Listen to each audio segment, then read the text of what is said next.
जय गुरु जी दोस्तों, एक बार फिर आपका अपना प्रिय आरजे आदि कश्यप मुंबई से मानुस और आपके लिए लेकर आया आपका मनपसंद प्रोग्राम पॉजिटिव कर्मा। दोस्तों, निरंतर रूप से मैं आपको कुछ ना कुछ नया सुनाने की कोशिश करता हूं और मुझे उम्मीद है और आशा भी है कि आपको पसंद आता होगा। आज आरजे आदि विशेष कुछ अलग हो जाए, इसमें मैं एक विशेष कार्यक्रम आपको सुनाने वाला हूँ, विशेष लेख सुनाने वाला हूँ जो भेजा है सुभाष महाजन जी ने, जो कि दिल्ली में रहते हैं, करीब 80 प्लस के हैं और बहुत ही अच्छा लेख है जिसका शीर्षक है भंडारा। मुझे उम्मीद है कि आपको पसंद आएगा और इसे सुनाने से पहले मैं आपको सुनाना चाहता हूँ कुछ ये। दोस्तों, नेत्र यानी कि हमारी दृष्टि हमें केवल दृष्टि प्रदान करते हैं, यानी कि हमारी जो आंखें होती हैं हमें केवल दृष्टि प्रदान करते हैं, परंतु हम सब और हम कब किसमें क्या देखते हैं ये हमारी भावनाओं पर निर्भर करता है।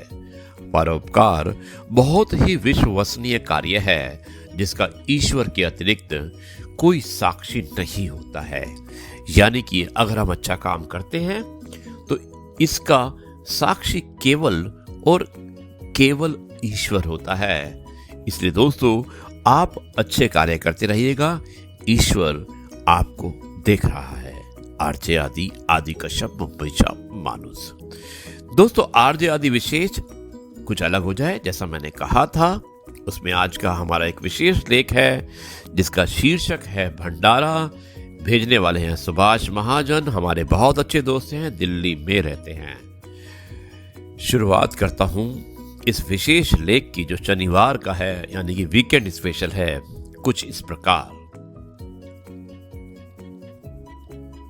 दोस्तों, 3 दोस्त भंडारे में प्रसाद ग्रहण कर रहे थे और उनमें से एक बोला कि काश हम भी ऐसे भंडारे का आयोजन कर पाते।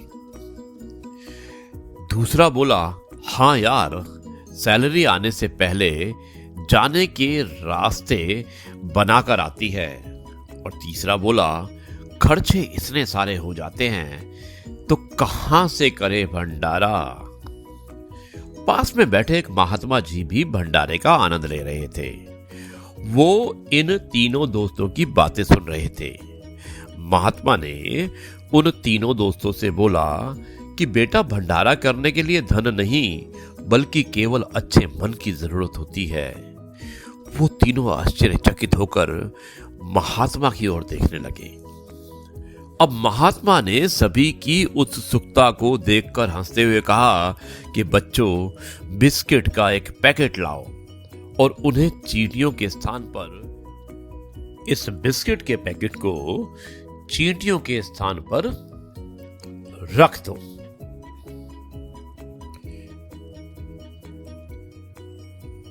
और साथ में बारीक तोड़कर उनके खाने के लिए रख दो।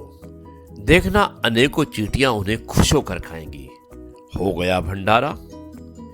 गेहूं बाजरा यानी कि अनाज के दाने लाओ, उसे बिखेर दो, चिड़िया कबूतर आकर खाएंगे। हो गया भंडारा। थोड़ा टाइट गूंथा हुआ आटा घर से लाओ और किसी तालाब में हाथ से गोली बनाकर मछलियों को डाल दो। हो गया भंडारा। तो आप कब कर रहे हैं भंडारा? मित्रों, ईश्वर ने सभी के लिए अन्न का प्रबंध किया है, इसलिए आप कभी ये मत सोचिएगा कि भंडारा करने की आवश्यकता है कि नहीं। आपके पास अन्न है और उस अन्न के माध्यम से आप किसी को भी खुश कर सकते हैं, किसी का भी भंडारा कर सकते हैं। उसके लिए धन की आवश्यकता नहीं होती है। यही मैसेज है सुभाष महाजन जी के द्वारा भेजे हुए इस लेख का, जिसका शीर्षक था भंडारा।